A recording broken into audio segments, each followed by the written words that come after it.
अस्सलाम वालेकुम। माहौलियात और हम और मौसमियाती तब्दीली के एक और प्रोग्राम के साथ आपकी खिदमत में हाजिर। आज का जो हमारा गुफ्तगू का मौजू है वो केपीके में जो क्लाउड बर्स्ट और फ्लैश फ्लड, इसको तूफ़ानी सैलाब, उससे जो तबाहियाँ हो रही हैं और वो किस वजह से हो रही हैं, उस पर थोड़ी सी गुफ्तगू करते हैं। आज के लिए हमने आपके लिए सवाबी में जो अभी हालिया तबाही हुई है, जो अभी तक की रिपोर्ट जो आ रही थी उसमें 25 लोग अपनी जान से हाथ धो बैठे हैं और कुछ मिसिंग भी हैं, ज़ख्मी भी हैं। तो ये भी कंफर्म नहीं हो रहा कि ये फ्लैश फ्लड की, ये तूफ़ानी बारिश की वजह से हुआ है या ये क्लाउड बर्स्ट हुआ है उस एरिया में। सवाबी को समझने के लिए हमें ये देखना पड़ेगा कि सवाबी डिस्ट्रिक्ट के दो हिस्से हैं, एक उसका हिली हिस्सा है जो नॉर्थ में है और एक प्लेन है। तो हिली हिस्से से जो भी बारिश होगी वो प्लेन एरिया में से गुजरेगी। अच्छा, इसमें बहुत सारे नाले भी हैं, नदियाँ भी हैं और एक तरफ से काबुल रिवर भी तकरीबन नज़दीक है, लेकिन इंडस रिवर इसके साथ साथ बहता है। तो हमें गौर इस बात पे करना चाहिए कि ये तूफ़ानी बारिशें या क्लाउड बर्स्ट या दोनों क्यों हो रहे हैं। पहली बात तो यह है कि बहुत ज़्यादा गर्मी। अब एक्सेसिव हीट का इससे क्या ताल्लुक है? एक्सेसिव हीट का ताल्लुक ये है कि जब ज़्यादा गर्मी होगी, let us take in Karachi and Sindh where there are lot of water bodies, तो एक्सेसिव हीट के साथ एक्सेसिव एवापोरेशन होगा और ये एवापोरेशन जब बादलों में तब्दील होगा और ये फिर हमारे पहाड़ी इलाकों की तरफ आ जाएगा, तो वहाँ पर इसको क्योंकि ठंडक मिलती है तो प्रेसिपिटेशन भी ज़्यादा हो जाता है और एक ख़ास किस्म के क्लाउड्स जिनका हमने अपनी पहली वीडियो में भी जिक्र किया था, उनको ट्रैक किया जा सकता है डॉपलर रडार के ज़रिए, तो हमें कुछ वार्निंग टाइम मिल सकता है। तो जब ये बहुत ज़्यादा पानी वाला, नमी वाला बादल जब ऊपर जाता है, उसको ठंडा इलाका मिलता है, तो अचानक वो फट पड़ता है और तूफ़ानी बारिश एक लोकलाइज इलाके में, छोटे इलाके में, लेकिन बहुत कम अरसे में बहुत ज़्यादा बारिश हो जाती है। तो उसकी वजह से फिर फ्लैश फ्लड आता है और उसकी वजह से अब इसके लिए जो हमने आपसे कुछ जो तस्वीर हैं और कुछ नंबर्स हैं वो इस वीडियो में डाले हैं आपके लिए, उनको ज़रा देख लीजिए।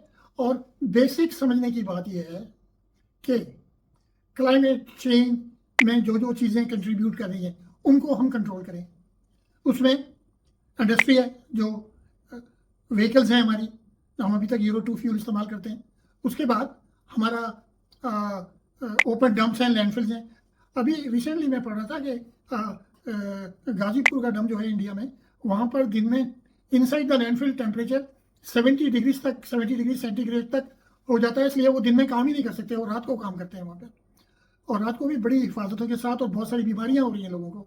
तो बीमारियों को हम किसी और वक्त आपसे गुफ्तगू करेंगे लैंडफिल में, लेकिन जितने ओपन डंप हैं इनको क्लोज करना इंतहाई ज़रूरी है और गैस रिकवरी सिस्टम लगाना इंतहाई ज़रूरी है, ताकि हम हीट को कंट्रोल कर सकें और इमिशंस को कंट्रोल कर सकें। इसके बाद हमारा एग्रीकल्चर, जिसमें हम क्रॉप्स का जो रेजिड्यूज को बर्न करते हैं, वो भी एक बहुत बड़ा कंट्रीब्यूटर है एक्सेसिव हीट में, ज़्यादा गर्मी पैदा करने में। तो इसको हमने कंट्रोल करना है, बेसिक टेम्परेचर को कैसे हम डाउन लाएं, और उसके लिए जो टेम्परेचर कॉजिंग रीजंस हैं, इंडस्ट्री से इमिशंस, व्हीकुलर इमिशन, उसके बाद क्रॉप के रेजिड्यू को जलाना, उसके बाद आपका जो ओपन डंप्स हैं उनसे जो हीट निकल रही है, तो इन सब को हमें कंट्रोल करना पड़ेगा। इसके बाद अर्ली वार्निंग सिस्टम को हमें बेहतर करना है। अब अर्ली वार्निंग सिस्टम में जो डॉपलर वेदर रडार्स हैं वो पंजाब में तो लगे हुए हैं, लेकिन इस्लामाबाद में भी लगा हुआ है, लेकिन वो केपीके में नहीं लगाए हुए। अब केपीके में क्यों नहीं लगाए? वो कहते हैं कि जी वहाँ क्योंकि पहाड़ियाँ हैं, ऊपर नीचे होती हैं, तो भाई अगर एक से काम नहीं चलता तो मल्टीपल लगाएं, उनको कंबाइन करें, इंटीग्रेट करें। अगर कवरेज कम है, अगर कवरेज वेदर रडार की 200 किलोमीटर है, तो वहाँ पे अगर 50 किलोमीटर से 60 किलोमीटर या 100 किलोमीटर रहती है, तो इनको इंटीग्रेट करें ना। आजकल की मॉडर्न टेक्नोलॉजी में क्या चीज़ पॉसिबल नहीं है। डॉपलर रडार का फ़ायदा यह है कि वो आपको वो बादल जो कि flash flood and cloud burst cause कर सकते हैं, उसका अप्रॉक्सीमेट एरिया और टाइम कोई 12 आवर्स वार्निंग दे सकता है। तो अगर हमें 12 आवर्स की वार्निंग मिल जाती है तो हम सारी ट्रैफिक को बंद कर दें पहाड़ी इलाकों में, हम लोगों को घरों में रहने की एडवाइस करें और उसको स्ट्रिक्टली एनफोर्स करें, तो हमारे नुकसानात इंशाल्लाह बहुत कम हो जाएंगे और जानों का ज़या भी नहीं होगा।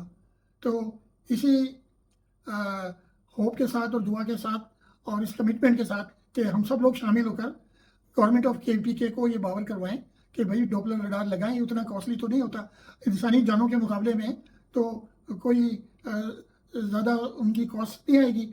उसके साथ ही बहुत सारे डोनर्स मिल जाएंगे आपको, बाहर से आपको पैसे मिल सकते हैं क्योंकि ये क्लाइमेट चेंज की वजह से है।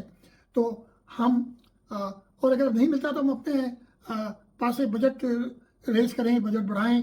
हम जो पीटीआई की गवर्नमेंट है उनका जो तरीका है फंड रेज करने का, कोई फंड रेज करें, जो फिलैंथ्रोपिस्ट हैं उनको इन्वॉल्व करें पाकिस्तान में, और बहुत बड़े बड़े सनतकार हैं के में भी। तो इसी के साथ हम आज का प्रोग्राम ख़त्म करते हैं और हम सब मिलकर क्लाइमेट चेंज का तदारुक करते हैं। और ये एक बड़ी फाइट है, लॉन्ग फाइट है, हम तो इतना एमिशन नहीं करते ना। तो इसी के साथ मैं आपको खुदा हाफिज़ कहता हूँ। अल्लाह हाफिज़। पाकिस्तान जिंदाबाद।